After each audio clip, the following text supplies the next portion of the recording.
पूर्व राष्ट्रपति एपीजे अब्दुल कलाम एक महान वैज्ञानिक, प्रेरणादायक नेता तो थे ही, एक व्यक्ति के तौर पर भी लोग उन्हें काफी पसंद करते थे। मिसाइल मैन के नाम से जाने जाने वाले कलाम साहब का पूरी जीवन ही ऐसा रहा जिससे हर कोई प्रेरणा ले सकता है।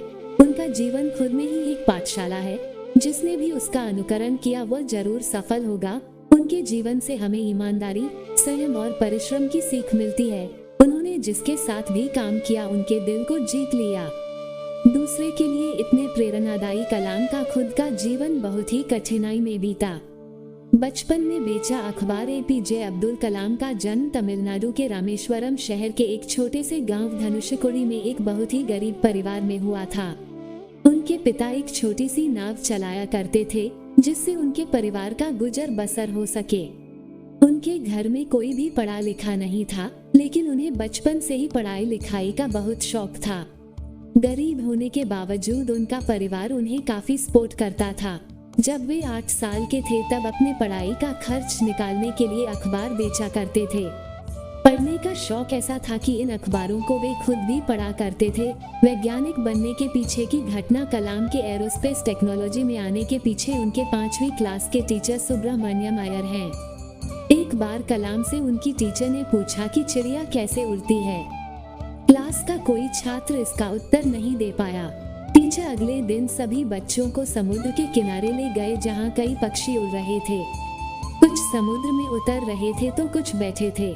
वहाँ कलाम की टीचर ने उन्हें पक्षी के उड़ने के पीछे के कारण को समझाया, साथ ही पक्षियों के शरीर की बनावट को भी विस्तार पूर्वक बताया, जो उड़ने में उनकी मदद करता है। टीचर के द्वारा समझाई गई ये बात कलाम के अंदर इस कदर समा गई कि उन्होंने तय कर लिया कि वो उड़ान की दिशा में अपना करियर बनाएंगे। मुझे हमेशा महसूस होने लगा कि मैं रामेश्वरम के समुद्र तट पर हूँ और उस दिन की घटना ने मुझे जिंदगी का लक्ष्य निर्धारित करने की प्रेरणा दी। बाद में मैंने तय किया कि उड़ान की दिशा में ही अपना करियर बनाऊंगा। कैसे पहुँचे इसरो। कलाम जी की शुरुआती पढ़ाई रामेश्वरम एलिमेंट्री स्कूल में हुई थी। उसके बाद उन्होंने बीएससी की, फिर साल 1955 में Madras institute of technology mid से एरोस्पेस इंजीनियरिंग की पढ़ाई की। कॉलेज खत्म होने के बाद जब एपीजे अब्दुल कलाम जी ने इंडियन आर्म्ड फोर्स में फाइटर पायलट की पोस्ट के लिए अप्लाई किया, उस समय वहां सिर्फ 8 सीट खाली थी। यहाँ उनका 9वां नंबर आया और वह आर्म्ड फोर्सेस के लिए सेलेक्ट नहीं हो पाए। उसके बाद से उन्होंने डीआरडीओ ज्वाइन की, लेकिन वह डीआरडीओ में वो अपनी जॉब से खुश नहीं थे, क्योंकि उन्हें वहाँ कुछ नया सीखने नहीं मिलता था। तभी उनकी मुलाकात इसरो के फाउंडर विक्रम साराभाई जी से हुई। उनको एपीजे अब्दुल कलाम जी की मेहनत और हर वक्त कुछ नया सीखने की चाह बहुत पसंद आई। उसके बाद कलाम का ट्रांसफर डीआरडीओ से इसरो में हुआ।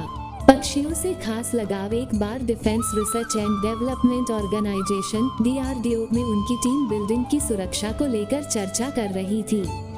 टीम ने सुझाव दिया कि बिल्डिंग की दीवार पर कांच के टुकड़े लगा देने चाहिए, लेकिन डॉक्टर कलाम ने टीम के इस सुझाव को ठुकरा दिया और कहा कि अगर हम ऐसा करेंगे तो इस दीवार पर पक्षी नहीं बैठे सकेंगे। कलाम के सम्मान। देश और समाज के लिए किए गए कार्यों के लिए डॉक्टर कलाम को अनेक पुरस्कार से सम्मानित किया गया। लगभग 40 विश्वविद्यालयों ने उन्हें मानद डॉक्टरेट की उपाधि दी और भारत सरकार ने उन्हें पद्म भूषण, पद्म विभूषण और भारत के सबसे बड़े नागरिक सम्मान भारत रत्न से सम्मानित किया गया। 27 जुलाई 2015 की शाम अब्दुल कलाम भारतीय प्रबंधन संस्थान IIM शिलोंग में लेक्चर दे रहे थे, तब उन्हें दिल का दौरा पड़ा और वे बेहोश होकर गिर पड़े, जहां उनकी मृत्यु हो गई।